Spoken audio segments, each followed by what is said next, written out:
안녕하세요. 오늘도 사연살롱을 찾아주셔서 감사합니다.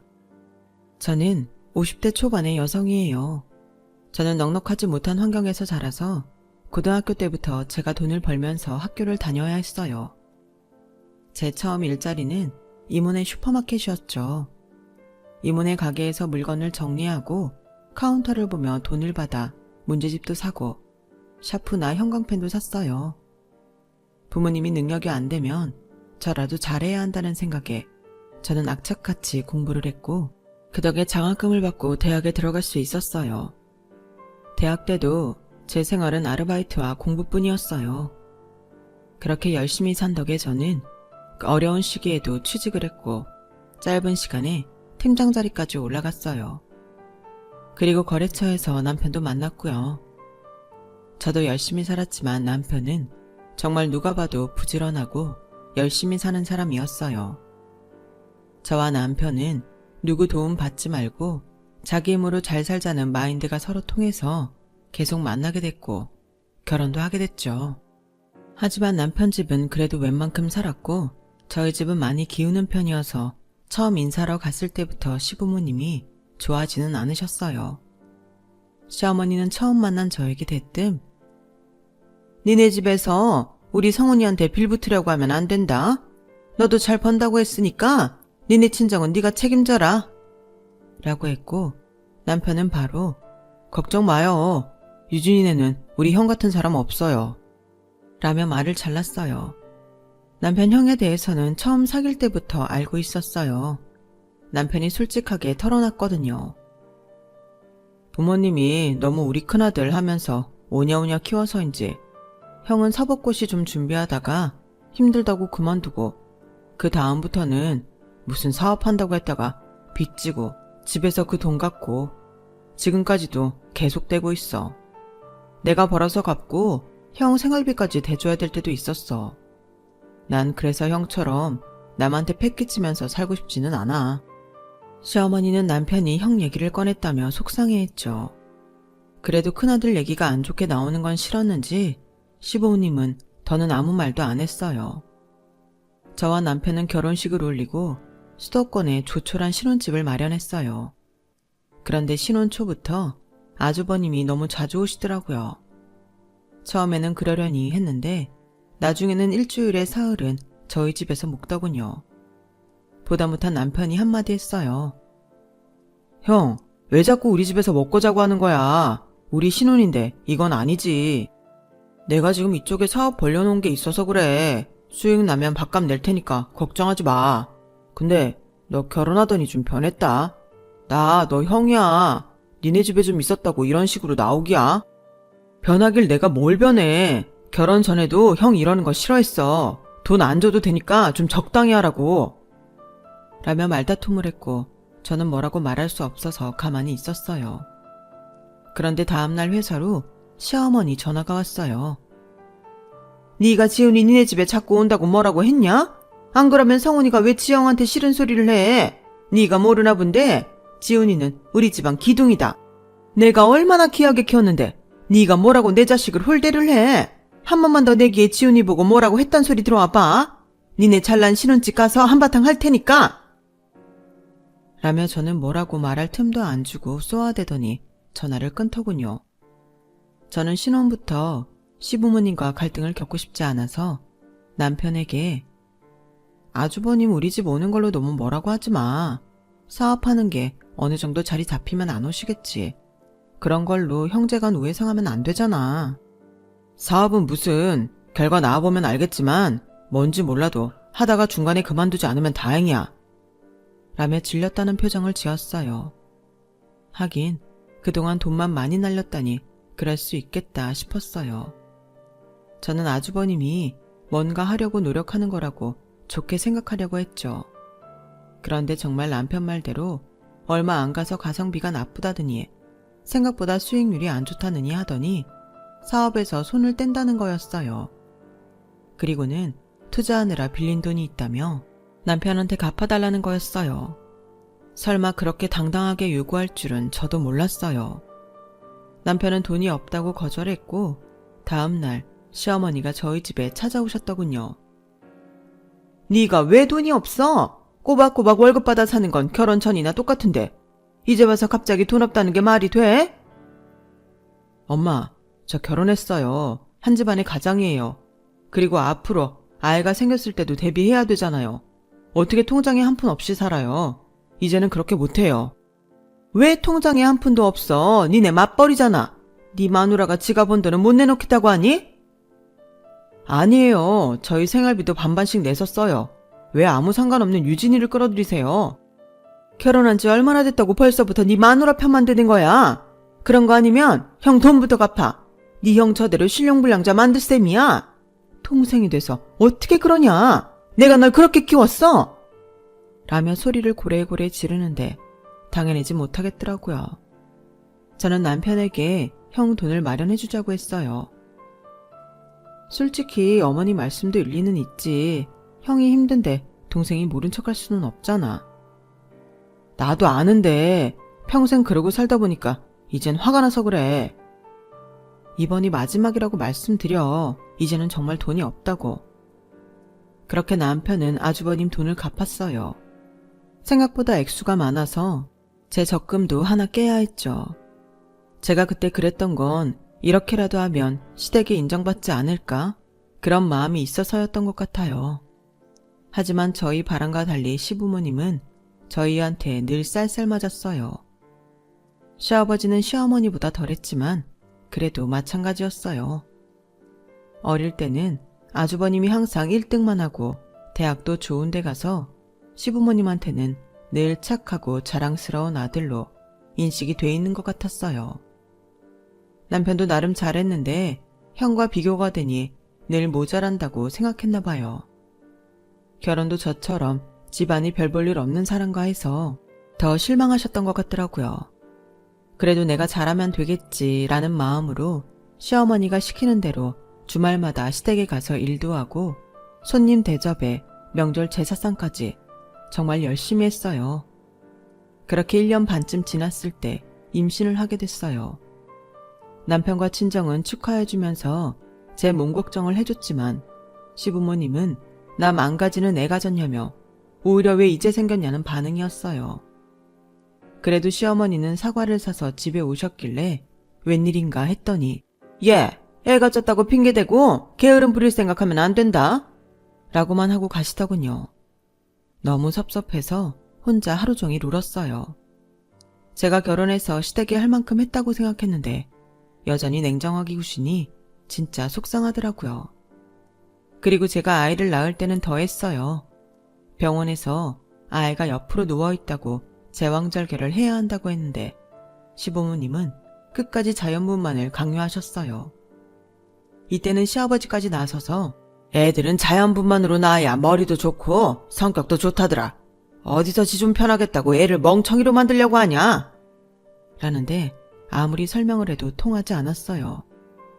남편은 무조건 제왕절개를 하라고 했죠. 부모님 말 신경 쓸 거 없어. 제왕절개로 나오면 아이 머리 나쁘다는 그런 말도 안 되는 얘기는 어디서 들었는지 원. 하지만 시어머니는 제가 아이를 낳을 때 의사한테 꼭 자연분만으로 낳아야 된다고 고집을 피웠어요. 보다 못한 의사가 어머니께서 아이 낳으세요. 자연분만 고집하면 아이도 산모도 위험할 수 있어요.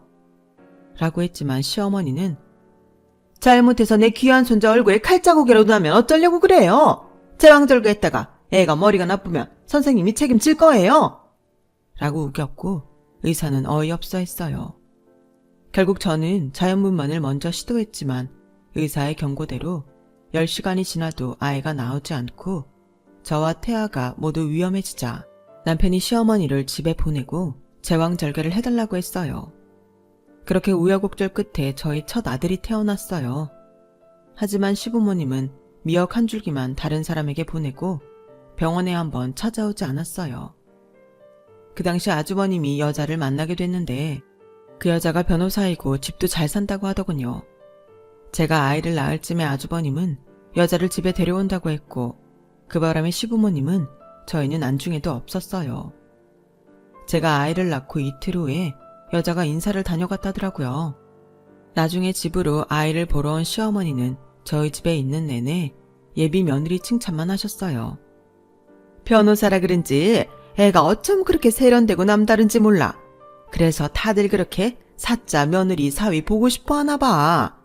지훈이는 여자를 만나도 아주 똑 부러지는 애만 골라서 만나니 얼마나 좋아. 남편은 출산일로 자기 부모님에 대해 다 포기한 것 같았어요. 제가 첫 손자를 낳는데 형 신부감이 집에 인사 오는 게 더 중요하냐며 목청을 높여서 싸웠지만 시부모님은 오히려 남편만 욕을 했거든요. 그래서인지 시어머니가 무슨 얘기를 해도 들은 척도 안 했고 저도 섭섭한 감정조차 생기지 않아서 아무 말도 하지 않았어요. 어쨌든 아주버님 결혼 얘기는 잘 진행이 돼서 양쪽 집안이 상견례를 마치고 본격적인 결혼 준비를 시작했어요. 저는 결혼식 하는 날까지 몸조리도 끝나지 않은 상태에서 너무 많은 일을 해야 했어요. 예단을 사는 것부터 음식 장만까지 시어머니가 전부 저한테 떠맡겼거든요. 남편은 저를 도와주며 아주 질린다며 어디 멀리 이사가서 살자고 하더라고요. 저도 그러면 좋겠다는 생각이 들었어요. 하지만 남편 직장 문제도 있고 가능하지는 않을 것 같더라고요. 그래도 말이라도 그렇게 해주는 게 정말 고마웠어요. 시어머니는 아주버님 내외가 신혼여행에서 오는 날까지 저를 불러 일을 시켰어요. 저는 잘난 변호사 동서에 밥을 차려주면서도 거실에 한번 같이 앉지를 못했어요. 뒤늦게 퇴근을 하고 온 남편이 부엌에서 일하느라 지친 저를 보고 아니, 애 낳은 지 얼마 되지도 않은 사람을 계속 일만 시키면 어떡해요? 언제부터 이런 거 챙겼다고? 평소처럼 시켜 먹으면 되잖아요. 라며 화를 내니 시어머니가 누가 들으면 우리가 못된 시댁 식구인 줄 알겠다. 내가 내 며느리도 마음대로 못 부려먹냐? 그리고 오늘이 보통 날이야. 결혼하고 큰 며느리가 처음 오는 날이잖아. 그런 날 누가 밥을 배달해서 먹어? 라고 하자 동서가 나섰어요. 괜히 저 때문에 이런 일이 생긴 것 같아 죄송해요. 그래도 아랫동서가 저 밥 한 번은 해줄 수 있다고 생각했는데 이렇게 큰 소리 낼 일인 줄은 몰랐네요. 남편은 어이가 없다는 듯 그럼 형수님도 다음번에 저 사람 밥 좀 해주세요. 윗동서가 아랫동서 아이 낳았는데 밥 한 번 해줄 수 있잖아요. 결혼하기로 해놓고도 병문안 한 번도 안 왔으니까요. 라고 하자 이번에는 아주버님이 너 어따 대고 큰 소리야. 뭐? 누구 밥을 해줘? 진영이가 왜 밥을 해? 라며 큰 소리를 냈고 시부모님과 아주버님이 남편을 막 몰아세우며 화를 내기 시작했어요. 저는 듣다 더는 못 참겠어서 부엌에서 나왔어요. 그만들 하세요. 대체 이 사람이 무슨 잘못을 했다고 이렇게 난린지 모르겠네요. 못할 말한 것도 아니잖아요. 저는 무슨 이 집 가정부라서 아이도 친정에 맡기고 이러고 있어요. 밥을 해주는 게 문제가 아니라 제 상황이 그렇잖아요. 제 남편이 아주버님 빚청산 해준 게 얼마인데 그런 말도 못해요. 제가 좀 잘하면 남편이고 제 아이고 인정해주겠지 했는데 전혀 그럴 것 같지도 않네요. 여보, 집에 가자. 라며 나서자 남편도 저 진짜 이제 여기 발도 안 디딜 테니 그런 줄 아세요. 무슨 일 생겨도 저 부르지 마시라고요. 라고 하며 저를 따라 시댁을 나왔어요. 그 뒤로 저희는 정말 시댁과 대면대면하며 지냈어요. 가끔 시어머니가 저한테 전화해서 음식하는 걸 부탁했지만 사람 쓰시라고 돈만 보내드리고 잘 가지 않았어요. 남편은 그 사이 다른 회사를 알아보고 있었어요.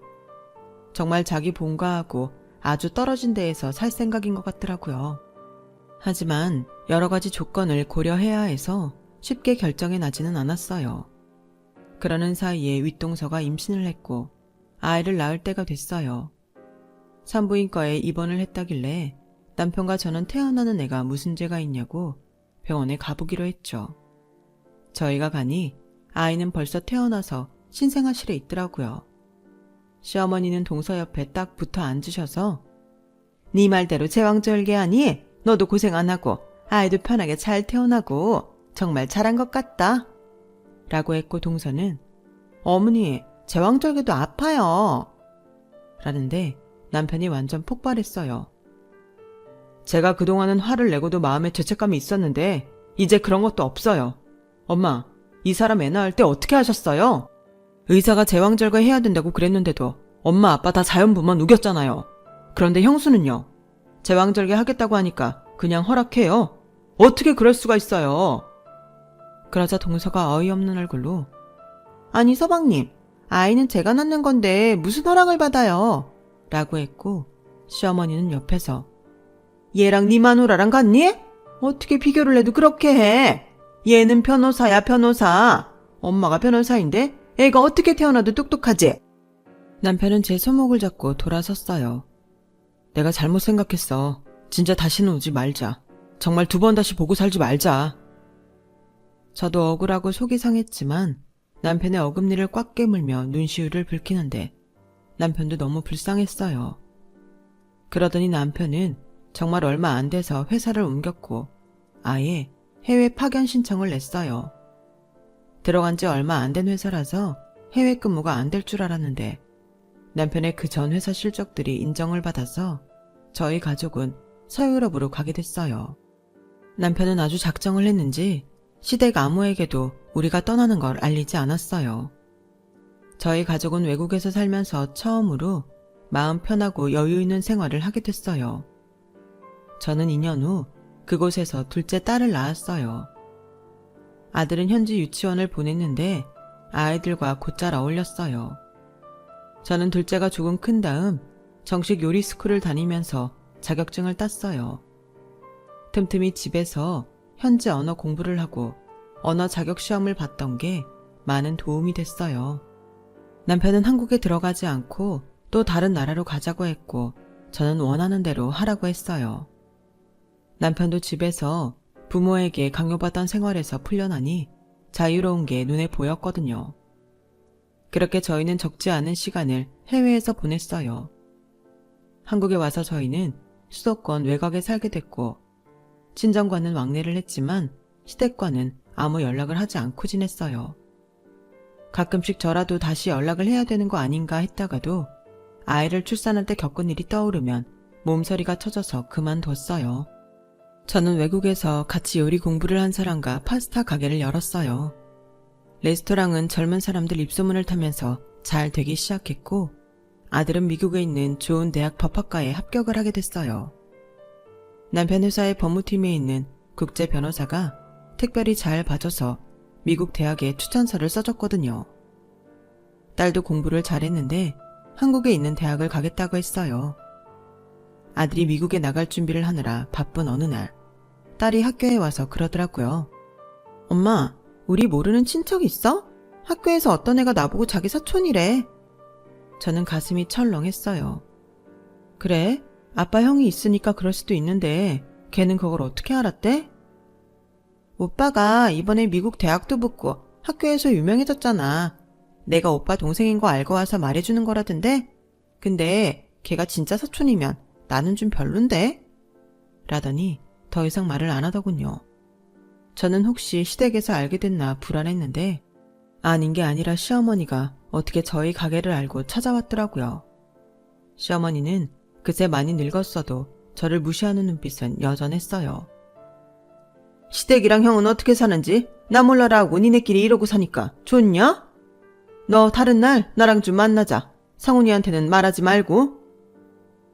무슨 일이신데요? 지금 말씀하세요. 이런 자리에서 할 얘기가 아니야. 라며 일방적으로 약속 시간과 장소를 통보하고 가더군요. 저는 일단 남편에게 얘기를 했어요. 나가지 마. 괜히 또 생사람 잡고 말도 안 되는 얘기나 하겠지. 대체 당신 레스토랑은 또 어떻게 한 거야? 애들 학교에 형님 딸이 다니나 봐. 그렇게 피하려고 했는데 이렇게 또 만나네. 라며 한숨을 쉬었고 저는 혹시라도 시어머니가 애들 학교에 갈까봐 약속 장소에 나가기로 했어요. 시어머니는 저를 보자 대뜸 네가 우리 지훈이 좀 도와줘야겠다. 지우한테 미국 대학 추천서 써준 국제변호사 있잖냐? 그분한테 얘기 좀 잘해봐라. 지훈이가 억울한 일을 당하게 생겼어. 어머니, 그런 건 따로 변호사를 선임하시면 좋을 것 같아요. 그분은 회사에 소속된 분이세요. 너는 무슨 애가 그렇게 냉정하니? 그러니까 한국에 와서도 성훈이가 집에 연락도 못하게 했겠지. 이런 건 가족인 우리가 도와야지. 근데 그런 건 형님이 더 잘 알지 않을까요? 형님 변호사니까 아는 사람 소개받는 게 빠를 텐데요. 그러자 시어머니는 형님한테 사정이 있다며 아무튼 알아보라고 일방적으로 말하고 서둘러 가버렸어요. 저는 남편한테 일단 얘기를 했지만 남편도 어림도 없는 소리라고 했어요. 별걸 다 일을 시키네. 당신은 신경 쓰지 마. 또 연락 오면 그때는 내가 알아서 할게. 다음 날은 저희 가족이 그 변호사분과 만나는 날이었어요. 아들 추천서를 써준 데에 감사 표시로 식사를 하기로 했거든요. 아들과 회사 근처에 다다르니 어디서 남편이 화가 난 목소리가 들리더라고요. 보니까 남편이 시어머니와 싸우고 있었어요. 너무한다고 생각하지 않아요? 우리 지우한테 축하한다는 말 한마디 없이 변호사부터 소개해내라뇨. 지금 그게 중요하니? 네 형이 어렵게 됐는데. 그럼 형수 보고 변호를 하라고 하든지 아니면 변호사 소개시켜달라고 하세요. 그런데 때마침 변호사님이 저희를 알아보고 오셨어요. 김 부장, 얼른 자리 옮기지. 조금 있으면 사람들 붐빌 텐데. 하다가 시어머니와 눈이 마주쳤어요. 그러자 시어머니는 놀라서 저한테 혹시 지우 추천서 써줬다는 변호사가 저 사람 맞냐? 네, 맞아요. 저분 아세요? 라고 하자 시어머니는 변호사 앞에 고개를 숙이면서 아우, 변호사님 이렇게 다시 뵙네요. 성훈이가 제 둘째 아들이에요. 지훈이가 얘 형이죠. 저희 둘째 봐서라도 지훈이 좀 잘 봐주세요. 저희가 잘못했습니다. 알고 보니 아주버님이 또 무슨 사업을 한다고 했다가 남편 회사 특허권을 침해했다더군요. 그것 때문에 회사 측에서 아주버님을 상대로 소송을 했고 같이 동업하던 사람은 발뺌을 하고 빠져나갔다는 거였어요. 그래서 아주버님이 다 뒤집어 쓰게 됐다는 거였지만 회사에서는 아주버님이 전에도 다른 회사 특허권을 침해한 적이 있기 때문에 믿을 수 없다는 입장이었어요. 변호사님은 이런 일은 여기서 얘기할 사안이 아니라며 바로 저희와 함께 자리를 옮겼어요. 시어머니는 저를 붙잡고 네가 옆에서 잘 좀 얘기해봐. 네 남편도 형이 잘못되면 창피해서 회사 다니겠어? 저 사람하고 상관도 없는 일인데 뭐가 창피해요? 어머니 저한테 이러지 마세요. 예전에 저한테 어떻게 하셨는데 저한테 이런 부탁을 하세요? 너는 어른한테 혼 좀 났다고 그걸 가지고 여태까지 꽁하니? 어머니, 저도 좋은 날 시끄럽게 하고 싶지 않아서 참았는데요. 그게 좀 혼난 건 아니죠. 저한테는 의사가 위험하다고 했는데도 자연분만 고집 부리시고 지우 낳고 얼마 안 됐는데 형님 온다고 음식 다 만들게 하시고 그런데 형님한테는 제왕절개하는 거 아무 말씀도 안 하셨잖아요. 라는데 앞서가던 변호사님과 남편이 돌아서서 제 이야기를 듣고 있더군요. 변호사님은 시어머니에게 그만 돌아가시는 게 좋겠습니다. 라고 냉정하게 말씀하셨고 그제야 시어머니는 자리를 떠났어요. 나중에 딸한테 얘기를 들으니 형님은 벌써 이혼하고 다른 남자와 결혼했다더군요. 아이는 아주버님과 시부모님과 살고 있는데 딸 얘기를 들으니 다른 학교에서 말썽이 있어서 1년을 쉬었다가 애들이 다니는 학교로 전학을 왔다고 해요. 결국 아주버님은 손해배상으로 엄청난 금액을 물게 됐고 시부모님은 어쩔 수 없이 집을 팔고 지방으로 이사를 가게 됐어요. 시어머니는 나중에 저한테 와서 그동안 잘못했다고 싹싹 빌었고 남편은 그래도 다시 보지 않았으면 좋겠다고 했어요. 저도 예전 생각하면 시댁 식구들 보기가 참 힘들고요. 대신 매달 형님 딸이 고등학교 졸업할 때까지 용돈만 조금씩 보내기로 했어요. 제가 학교 다닐 때 어려웠던 게 생각나서 그랬죠. 그 이상은 시댁과 엮이기도 싫었고요. 지금은 다들 커서 더는 시댁과 연락하지 않고 각자 살고 있답니다. 제 사연은 여기까지예요. 긴 얘기 들어주신 분들 정말 감사하고요. 모두 행복하시고 좋은 가족과 좋은 하루 되셨으면 좋겠어요. 다들 건강하세요. 여러분, 사연 댓글에 응원과 현명한 조언 부탁드려요. 좋아요와 구독은 저에게 큰 힘이 됩니다. 오늘도 좋은 일 가득하세요.